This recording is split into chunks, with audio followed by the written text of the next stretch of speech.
First, open Veo AI through the supported Google AI video generation interface. To create AI videos for YouTube, start by deciding what type of video you want to make.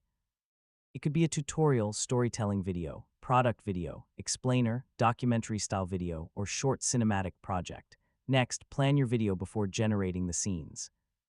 Create a simple structure with an introduction, main content, and ending. Then divide the idea into short scenes that can be generated individually. For each scene, write a detailed prompt describing the subject, action, environment, camera movement, lighting, and visual style.